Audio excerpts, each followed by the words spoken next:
Hello friends, నేను మీ బాంబే వార్తకను. చిన్నప్పటి జ్ఞాపకాలతో పుల్లట్లు మీలో ఎంతమందికి గుర్తుకొచ్చాయో కామెంట్ రూపంలో తెలియజేయండి. మన అమ్మమ్మల కాలం నాటి ఈ పుల్లట్లు ఎలా తయారు చేసుకుందామో చూద్దాం రండి. ఎలాంటి పప్పులు వాడకుండా చేసుకునే ఈ పుల్లట్లను మీరు కూడా తప్పక ట్రై చేయండి. 1 కప్పు బియ్యం, 1 టేబుల్ స్పూన్ మెంతులు, ఏ కప్పుతో అయితే బియ్యం తీసుకున్నామో అదే కప్పుతో 1/2 కప్ అటుకులు, పెరుగు 3 టేబుల్ స్పూన్లు, ఉప్పు 1 టేబుల్ స్పూన్. గిన్నె తీసుకొని అందులో 1 కప్పు బియ్యం వేసుకొని 1 టేబుల్ స్పూన్ మెంతులు వేసుకొని, ఏ కప్పుతో అయితే బియ్యం తీసుకున్నామో అదే కప్పుతో 1/2 కప్పు మందం అటుకులు వేసుకొని వీటన్నింటిని ఒకసారి శుభ్రంగా వాష్ చేసుకోండి.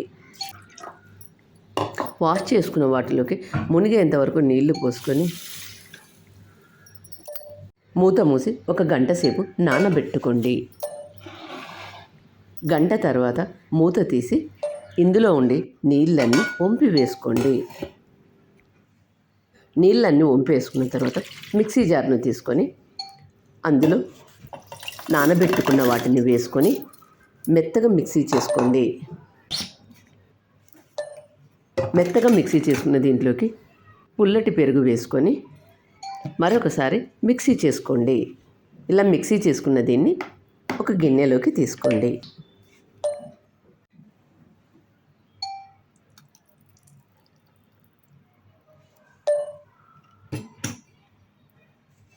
ఇందులో 1 టేబుల్ స్పూన్ ఉప్పు వేసుకొని చేత్తో అంతా ఒకసారి బాగా కలుపుకొని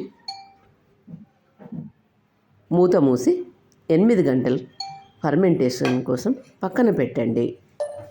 ఈ పుల్లట్లకి పచ్చడి ఎలా తయారు చేసుకుందామో చూద్దాం. కుక్కర్ తీసుకొని అందులో 1 కప్పు పల్లీలు వేసుకొని మీడియం సైజులో ఉండే ఉల్లిగడ్డ ఒకటి ముక్కలుగా కట్ చేసుకొని వేసుకోండి. 4-5 పచ్చిమిర్చి, 1 టేబుల్ స్పూన్ జీలకర్ర, 1 ఇంచ్ అల్లం, 2 ఇంచెస్ చింతపండు వేసుకొని 1/2 టేబుల్ స్పూన్ పసుపు వేసుకొని 2 మీడియం సైజు టమాటా పళ్ళు ముక్కలుగా కట్ చేసుకొని వేసుకోండి. ఇందులో 1/2 కప్ నీళ్లు పోసుకొని మూత మూసుకొని వెయిట్ పెట్టుకోండి. గ్యాస్ ఆన్ చేసుకొని కుక్కర్ పెట్టుకోండి. మంటను మీడియం హీట్లో పెట్టుకొని కుక్కర్కి 2 విజిల్స్ వచ్చిన తర్వాత గ్యాస్ ఆఫ్ చేసుకోండి. కుక్కర్కు ఉన్న ఆవిరంతా పోయిన తర్వాత మూత తీసి చూద్దాం. పూర్తిగా చల్లారిన తర్వాత మాత్రమే ఒక మిక్సీ జార్లోకి తీసుకొని రుచికి తగినంత ఉప్పు వేసుకొని మెత్తగా మిక్సీ చేసుకోండి. మిక్సీ చేసుకున్న దీన్ని ఒక బౌల్లోకి తీసుకోండి. పచ్చడిలోకి పోపు వేసుకుందాం. గ్యాస్ ఆన్ చేసుకొని పోపు గరిటె పెట్టుకొని 1/2 టేబుల్ స్పూన్ ఆయిల్ వేసుకొని తాలింపు గింజలు వేసుకొని తాలింపు గింజలు వేడైన తర్వాత 2 ఎండుమిర్చి, కొద్దిగా కరివేపాకు వేసుకొని వేగిన తర్వాత ముందుగా మనం తయారు చేసుకున్న పచ్చడిలో వేసి కలుపుకోండి.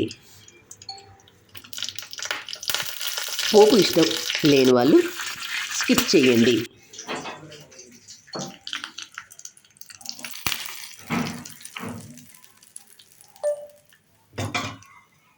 ఎనిమిది గంటల తర్వాత మూత తీసి చూద్దాం. పిండినంతా బాగా కలుపుకొని గ్యాస్ ఆన్ చేసుకొని దోశ పెన్నం పెట్టుకొని పెన్నం మీద 1/2 టేబుల్ స్పూన్ నూనె వేసుకొని టిష్యూ పేపర్తో అంతా క్లీన్ చేసుకోండి. ఇలా క్లీన్ చేసుకోవడం వల్ల దోశ తీయడానికి ఈజీగా వస్తుంది. ముందుగా మనం తయారు చేసుకునే ఈ బ్యాటర్ను ఒక గిన్నెతో తీసుకొని పెన్నం మీద వేసుకొని నెమ్మదిగా స్ప్రెడ్ చేయండి. చూడండి దోశ ఎంత బాగా వచ్చిందో.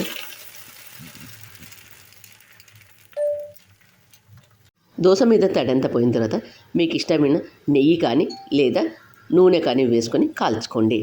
ఒక సైడ్ కాలిన తర్వాత మరొక సైడ్ తిప్పి వేసుకోండి. తిప్పి వేసిన తర్వాత 2 సెకండ్ల కన్నా ఎక్కువగా కాల్చుకోవద్దు. చూడండి దోశ ఎంత మంచి కలర్లో ఎంత బాగా వచ్చిందో.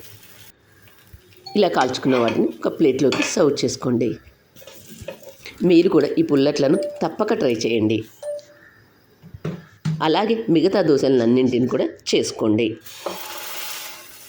No fail recipe. ఎంత బాగొస్తాయంటే ఈ పుల్లట్లు అంత బాగొస్తాయి, రుచి కూడా అంత బాగుంటాయి. మరి మీరు కూడా తప్పక ట్రై చేయండి. మరి మీకు ఎలా వచ్చాయని నాకు కామెంట్ రూపంలో తెలియజేయండి. వీడియో నచ్చినట్లయితే ఒక లైక్ ఇవ్వండి. మీరు ఇచ్చే ఆ లైక్ నాకు ఎంతో ప్రోత్సాహాన్ని ఇస్తుంది.